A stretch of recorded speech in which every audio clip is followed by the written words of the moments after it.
Seja bem-vindo a mais uma entrevista aqui do Tempo e Dinheiro. Hoje vamos falar a respeito da perspectiva em relação ao mercado de café, não só aqui no Brasil, mercado internacional, por parte da indústria, Associação Brasileira da Indústria de Café. Para tanto, nós vamos até Brasília conversar com o presidente da ABIC, Pavel Cardoso, que já está conosco. A quem agradeço a participação. Prazer em tê-lo aqui no Tempo e Dinheiro, presidente. Olá, Sérgio. Olá a todos. Satisfação nossa estar aqui de volta falando sobre café. Bom, começo pelos preços no mercado internacional. Desde o episódio da quebra da safra no Vietnã, problemas climáticos aqui no Brasil, que a gente acompanha uma escalada de preços no mercado como nunca fora vista ou visto anteriormente, tanto para o Arábica quanto para o Conilon.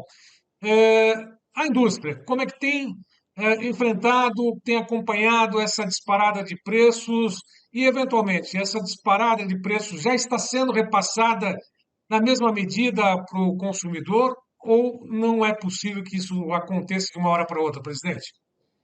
Sérgio, como a gente está tratando aqui para um público bem especializado, já entende bastante do café, não é novidade para todos nós aqui que o acúmulo desses problemas climáticos associados à demanda global é o que trouxe essa volatilidade tremenda, nunca antes vista no nosso setor, como estamos vivenciando.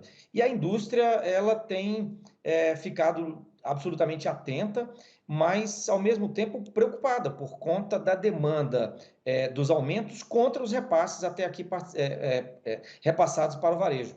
A gente pode lembrar aqui, Sérgio, que em janeiro do ano passado nós tínhamos uma saca de café custando 810, 820 reais. E fechamos 2024 com essa saca valendo acima de 2 mil reais. A indústria, ela recebe o aumento de vez. Então, se a gente fizer um paralelo do início ao fim do ano passado aqui, foram mais de 180% de absorção de custos. E para o consumidor final, chegou aí 39%, 40% somente. Ainda que seja um peso adicional para o bolso do consumidor brasileiro, a gente sabe que a indústria precisa repassar esses aumentos sob pena de ficar absolutamente descapitalizadas. Então, é um momento delicado, tenso e com muita tensão, sobretudo nas negociações da indústria com o varejo. O setor supermercadista é o nosso principal canal de distribuição, eles recebem esses aumentos, mas sempre com um delay ali de 45, 60 dias em alguns casos. Mas, lógico, com um aumento brutal sofrido pela indústria, notadamente nos últimos 2 meses do ano, é natural que a indústria ainda precise repassar outros 25%, 30% adicionais ao que já tivemos no ano passado. Bom, na sequência nós vamos falar exatamente sobre essa questão do café que chega ao consumidor e esses preços que estão sendo colocados nas gôndolas, nas prateleiras, e a relação entre a indústria, as cooperativas, os cafeicultores. Como é que fica essa negociação? É sempre um tanto quanto tensa, porque os preços a cada dia, hoje, por exemplo, nesta segunda-feira, dia 10 de fevereiro, nós tivemos a 14ª sessão consecutiva em alta no mercado internacional. E o produtor está do outro lado lá também com expectativas de novos preços. Como é que fica essa relação, né, comercial entre cooperativas, os produtores e a indústria, presidente? Como é muito comentado no mercado, vamos utilizar um jargão que todo mundo utiliza, né? Está muito travado o mercado. A gente tem um índice que a entidade mede há muito tempo, o IOCI, que é o índice de oferta de café no mercado, e ele está muito abaixo, tanto para o Arábica quanto para o Robusta, que é o nosso Conilon, abaixo da média que a indústria entende como oferta estável desde meados do ano passado. Então, nós temos uma restrição na oferta muito grande. A indústria hoje, mesmo quando se coloca à disposição para comprar, não encontra grandes quantidades, e tudo isso traz problemas, porque quando a indústria vai às compras, já com preço alto em bolsa, ainda encontra restrição na hora da compra, isso impacta por demais os negócios e traz um calor adicional que normalmente é transferido em forma de preço. Então, é um momento tenso que todos nós estamos vivendo. A gente sabe que isso em algum momento, Sérgio, vai passar. Quando a gente tiver o nosso sentimento, eu acho que isso é compartilhado por alguns do nosso ecossistema, quando a gente tiver com o sentimento passado essa safra, então colhido ali até setembro, estivesse falando da florada para a safra do ano que vem, a gente acredita que esse arrefecimento acontecerá. E em relação a essa escalada que a gente tem vivenciado nos últimos 10, 12 dias com recordes históricos, não se sabe quando isso vai parar, né? É um momento tenso para todos nós. Agora, essa demanda, sem dúvida nenhuma, crescente, Europa, China, outros países continuam consumindo e aumentando esse consumo. Agora, os preços, de alguma forma, podem frear, não só no mercado interno, diminuir um pouquinho o consumo, talvez de 2 xícaras para 1 xícara ao dia. No mercado internacional pode acontecer o mesmo. É certo que a indústria trabalha visando também exportações desse café produzido aqui no Brasil. O senhor acha que isso pode chegar ao ponto de frear também o consumo em um determinado momento, caso não ocorra uma, não digo estabilização, mas pelo menos uma redução dos preços praticados hoje, presidente? O ano passado nós tivemos um crescimento contra 23 de 1,11%, como a gente divulgou na semana passada nos indicadores da indústria de 2024, né? Esse comportamento avançou o consumo mesmo com um aumento de 39% da ponta para o consumidor. Como teremos esses aumentos a reboque do que aconteceu ano passado ainda serem reposicionados no varejo, nosso entendimento é que a conferir, Sérgio, a gente não sabe qual o comportamento, nós teremos esse número fechado a partir do mês de março, quando finalizarmos o terceiro trimestre, mas o café, o sentimento que nós temos, tá? Pelo histórico da indústria, ele tem um comportamento muito intenso na família brasileira. O café está presente no nosso dia a dia, do início ao fim do dia. Então, mesmo em se tratando de uma bebida que sofreu aumentos expressivos em 2024, e terão, como eu disse, aumentos adicionais para distensionar o que a indústria tem acumulado dentro de casa, é uma bebida que, se a gente comparar com outras, se a gente colocar como exemplo aqui, Sérgio, R$ 70 o preço na prateleira, com 1 quilo de café você faz 10, 12 litros da bebida. Então nós estamos falando de 1 litro de café custar aí entre 6 e R$ 7. Então, comparado com outras bebidas, o consumidor, fazendo essa comparação e deixando o desperdício de lado, nós estamos acreditando que, ainda que tenha alguma acomodação no consumo agora nesse primeiro trimestre, ao longo do ano, quando houver essa comparação e o entendimento desse preço já internalizado pelo consumidor, que o ano seguirá bem.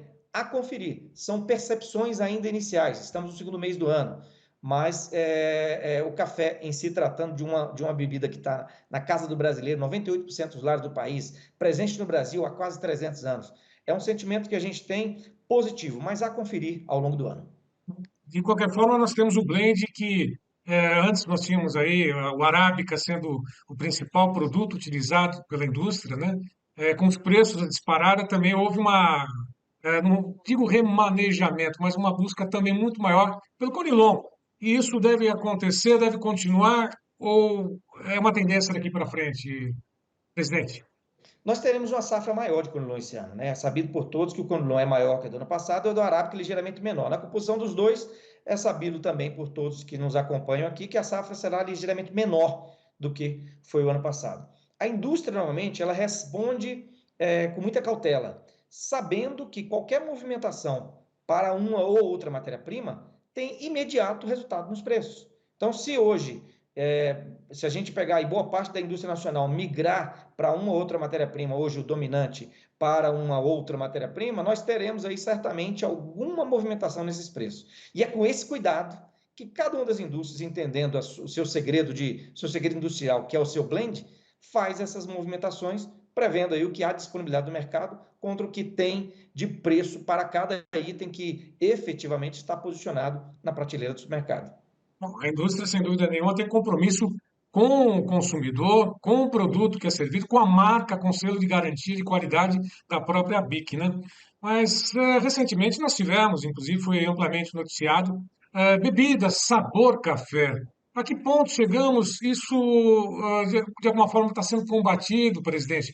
Porque não adianta, né? Você juntar folha, galhos, colocar um aromatizante ali e dizer que é café porque o preço está alto. Isso não se justifica, não? Sérgio, nós somos o país do café. Esse país produz 40% do café que o mundo inteiro bebe. E para todos que nos ouvem, é importante a gente colocar a seguinte situação. A ABIC, como Associação Brasileira da Indústria de Café, ela teve a sua primeira certificação lá em 89 com o selo de pureza ABIC. Ali nós estávamos convivendo com um consumo per capita decrescente, uma fraude premente. Era mais de 30% do que existia no café na prateleira naquele ano de fraude no mercado. A BIC conseguiu reduzir isso, hoje é menos de 1% essa fraude, e o consumo per capita subiu aí acima de 6 quilos, 6,26, segundo dados que a gente divulgou semana passada, utilizando o verde como métrica, né, de consumo per capita. É um consumo expressivo para um país que consome muito café e um país que planta 40% do café do mundo. Utilizar elementos que não café em embalagem para enganar o consumidor é um desserviço aos mais de 330 mil produtores que esse país tem. É um desserviço às mais de 1.300 indústrias, é um desserviço à imagem do nosso país. Nós já comunicamos às associações de supermercados do país, a Abras, a Abas, a APAS, todas as associações de supermercados estaduais, que foram absolutamente acolhedoras e comprometidas com a ABIC, até porque dentro da portaria 570 do MAPA, Sérgio, os supermercados, que são os nossos tradicionais parceiros, são corresponsáveis com essa portaria e com o que ali, no novo Código de Qualidade do Café, é preconizado. Esse produto que está na prateleira já chegou ao nosso conhecimento, como a gente falou aqui, a gente fez essa notificação para as associações de supermercados, mas também para o MAPA, que é o de POV, e para a Anvisa.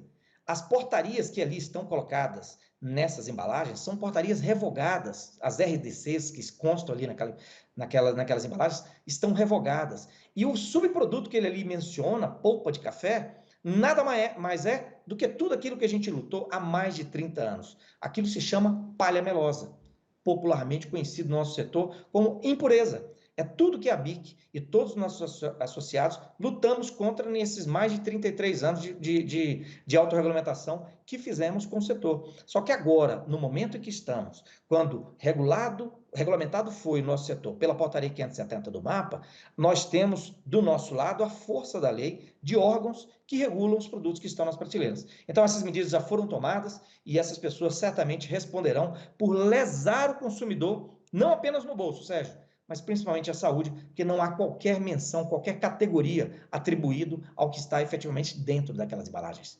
E de alguma forma a indústria se defende, essa indústria, né, entre aspas, né, dizendo que houve uma autorização específica pela Anvisa e ainda propaga de que os preços são elevados de uma forma alternativa. É aquele caso, né, presidente, como se fosse carne de soja, não é carne de soja, é proteína de soja, o leite de amêndoa, né, é uma bebida à base de amêndoa.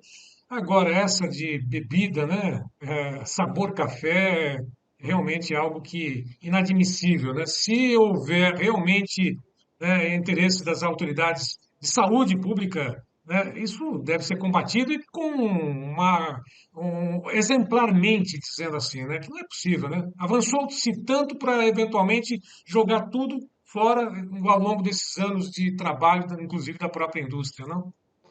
Com toda a força da lei, com o prejuízo da imagem que traz ao Brasil, ao consumidor a questão da saúde pública muito bem mencionada por você. Não se sabe o que tem ali. Novamente, as RDCs mencionadas por essa empresa estão revogadas pela Anvisa, que não reconhece, portanto, aquele produto que está na prateleira como um produto licenciado e autorizado para ser veiculado. A gente já provocou, estamos em tratativas diretas com os órgãos públicos para darmos a celeridade que compete à entidade catalisar esse processo, né? Em defesa das nossas indústrias, em defesa do nosso café, mas principalmente em respeito ao nosso consumidor. Café é um produto que é utilizado, como a gente mencionou aqui, falamos a todo momento, Sérgio, do início ao fim do dia, mas café puro, café de qualidade, que esse país lutou tanto tempo para ter e para disseminar o seu consumo muito bem colocado, muito bem presente em cada um dos lares, dos 98% dos lares desse país que consomem o café do início ao fim do dia. E o empenho do produtor lá no dia a dia, né, fazendo com que a produção, a lavoura dele seja melhor, né, com certificação, os melhores cafés, né, que possam servir cada vez mais como cartão de visitas aqui do Brasil. Agora, presidente, só para poder finalizar, imensamente grato pela tua participação. Em outros segmentos, nós tivemos aí, diante dessa alta da inflação, diante da disparada de alguns preços, diante de algumas incertezas globais em relação ao comércio internacional, o café não deve ser taxado né, pelos importadores, muito menos pelos Estados Unidos. Pelo menos uma expectativa dessa não existe, não, né? Nós temos um estreito contato com a Associação das Indústrias Americanas, a NCA, E considerando exatamente essas altas, considerando o fato do café fazer parte da cultura do americano, o café está presente nos Estados Unidos desde o início da formação daquele país. É presente a cultura do americano. Mais de 76% dos americanos consomem café. Um dado interessante a colocar aqui para vocês: o PIB do café nos Estados Unidos são 343 bilhões de dólares, mais de 2 milhões de pessoas empregadas nos mais diversos serviços onde o café está inserido naquele país. Considerando, sobretudo, a boa relação dos dois países, né? A histórica relação dos dois países, e de um produto absolutamente sensível na questão do preço e com altas ainda a serem repassados pelas indústrias americanas aos consumidores, a gente quer crer que essa taxação agora movimentada pelo novo governo que está lá não venha a ser atingido o café. Bom, e fora que o café gera renda, né? Como o senhor mesmo disse, né? Não é só o produtor, não é a indústria, a exportação, né? Mas tem lá as cafeterias que abrem, que empregam, que atendem um número cada vez maior de adeptos, né? De apreciadores do café, principalmente em outros países, como por exemplo a China, né? Para finalizar, realmente, presidente, outros setores enfrentaram problemas, né? Com essas disparadas, inclusive da moeda norte-americana. Algum problema com relação à indústria, pedidos de RJ, ou o senhor não tem conhecimento? Não temos conhecimento de nada por enquanto. Agora, é verdade que a indústria nacional ela sofre com capital de giro nesse momento, na medida em que em novembro se pagava 1.300, 1.300 e alguma coisa numa saca de Conilon, 1.200, 1.200 e alguma coisa numa saca de Arábica, e esse número hoje passa de 2.500. Então, para uma indústria absorver custos que em 90 dias atrás dobrou a sua principal matéria-prima, na composição de preços isso pesa. É premente que as indústrias, e aqui eu faço um disclaimer, viu, Sérgio? A BIC não trata dessa questão de preços, trata basicamente aqui do posicionamento específico de cada uma das indústrias dos seus produtos, que estão devidamente posicionados em cada uma das lojas da rede de varejo espalhada por esse Brasil. Mas somando esses custos e sabendo de qual o preço lá em novembro e hoje, é muito evidente de que a indústria precisa repassar esse preço para se recapitalizar. Recado final para o cafeicultor, principalmente o cafeicultor que está nos acompanhando, que fornece esse produto de qualidade, né, e tem, sem dúvida, expectativa de ter um retorno financeiro também. Qual o recado que o senhor deixa para o produtor, para o cafeicultor Brasil afora que nos acompanha?